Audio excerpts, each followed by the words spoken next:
Hello everyone. This is B. Howard. It seems like a lot of people have been speaking on my behalf. I never claimed to be Michael Jackson's son. I am absolutely not suing the estate. I've been taken care of just fine. And also, I make my own money.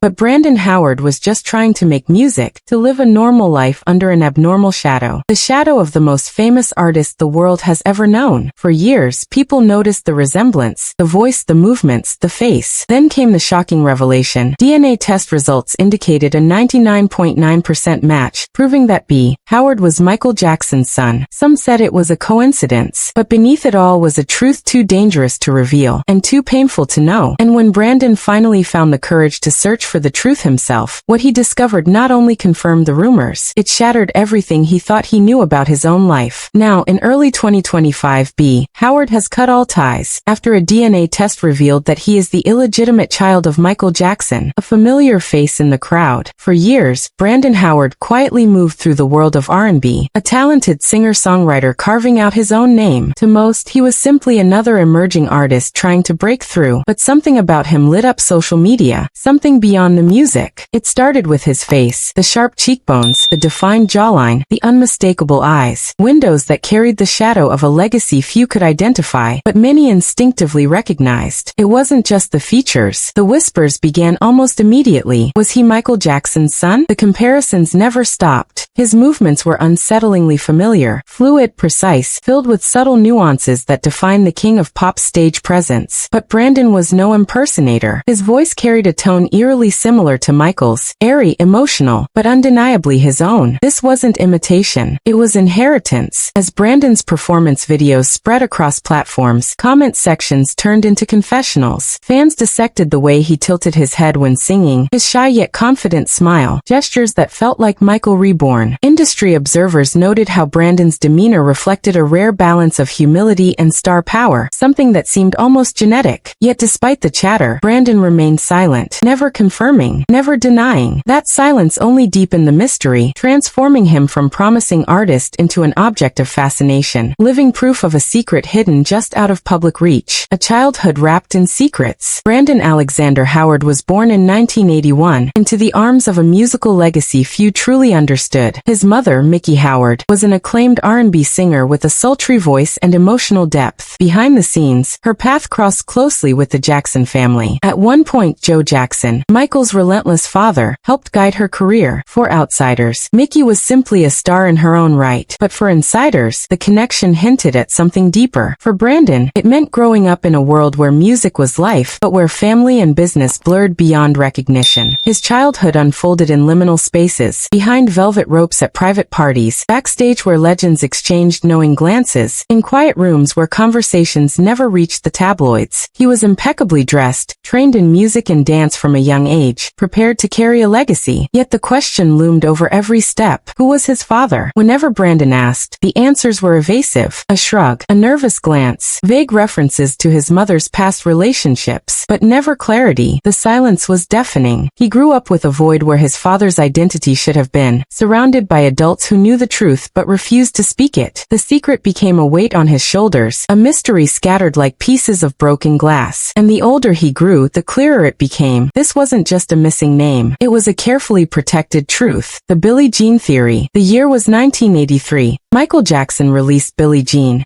a song about a woman who claimed he fathered her child, an allegation he denied. The world, it was just another pop narrative. Beneath the bassline and moonwalk, a whisper lingered. 2 years earlier, in 1981, Brandon had been born. To Mickey Howard, singer known among friends by the nickname Billy, the timing wasn't lost on fans or insiders. Michael and Mickey moved in the same rarefied musical circles, appearing at award shows, working with the same producers, attending the same parties. Their friendship deepened, perhaps more than friendship, according to whispers behind closed doors. Soon the whispers evolved into a theory. Was Billie Jean not just a story, but a confession in code? Was Mickey Billie Howard the real woman behind the lyrics? The theory gained momentum as Brandon grew. His striking resemblance to Michael, his voice, his stage presence, his very aura. Critics and fans alike noted the uncanny echoes of the king of pop in everything he did.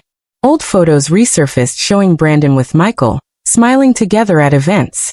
Fans scrutinized videos frame by frame, pointing to his hand gestures, his posture, his spins, movements identical to Michael's. Some even compared handwriting samples, finding eerie similarities. And yet, Brandon stayed enigmatic. Never embracing. Never rejecting. The burden of a legacy he never asked for weighed heavy on him. An inheritance written not in contracts, but in whispers. The test that changed everything. Fast forward to 2014. The internet was a wildfire of rumors. Then came a shocking announcement. A Beverly Hills dentist named Dr. Joseph Goodman claimed he had obtained Michael Jackson's DNA from a dental device purchased at auction and tested it against Brandon Howard's. The result, a 99.9% match. The claim was explosive. Headlines blazed, Michael Jackson's secret son. Social media erupted with speculation. For the first time, the rumor became global news. But quickly cracks appeared. The lab named in the test denied involvement. Experts questioned the chain of custody and methodology.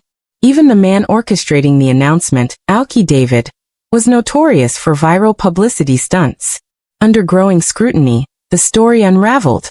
Brandon distanced himself, clarifying he had never authorized the test, had no interest in suing the estate, and wanted nothing to do with manufactured drama. But the damage was done. Critics dismissed him as a publicity seeker. His reputation suffered. He withdrew from the public eye. And yet, deep down something had shifted.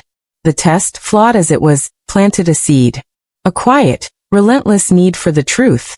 The second test. By early 2025, Brandon could no longer carry the burden of silence. He sought answers, not for headlines but for himself. This time, the test was arranged with surgical precision. No stunts. No publicity. He turned to a discreet doctor once close to Michael Jackson's private circle. The DNA sample came from an authenticated medical archive, one of the last verified remnants of Michael's biological history. Every step was documented, notarized, and legally observed. The results were undeniable. Brandon Howard was Michael Jackson's son. But the truth came with more than science. Alongside the report was a sealed envelope, bearing Michael's personal mark. Inside was a handwritten note and a symbolic card, allegedly entrusted to the doctor with one instruction. It was to be given only to Michael's biological child. For Brandon, the realization was crushing. His father hadn't been absent by accident, he had been erased. Protected by silence. Covered by contracts. According to sources, even Mickey Howard had signed agreements to remain silent, ensuring the truth never reached her son. Brandon's entire life had been shaped not by absence, but by deliberate omission. Aftermath. In the wake of the revelation, Brandon disappeared from the public eye. Those close to him described a man broken, not triumphant. In private, he was heard whispering the same words over and over. I am his son. Not as victory but as lament. Within days he legally changed his name, severing ties with both the Howard and Jackson legacies. He deleted all his social media, canceled contracts, and dissolved even a foundation he had planned to honor Michael. This wasn't about money, or fame, or revenge. It was grief. For the father he never truly knew. For the years lost to silence. For a truth buried until it was too late. Now Brandon has chosen a new path. One away from the spotlight, away from legacy, away from the shadow of the king of pop. Because sometimes the truth doesn't set you free. Sometimes it breaks you. If your whole life was built on a lie, would you fight for answers, or walk away forever? Let us know in the comments. Thank you for watching this episode of Timeless Icons, and see you next time.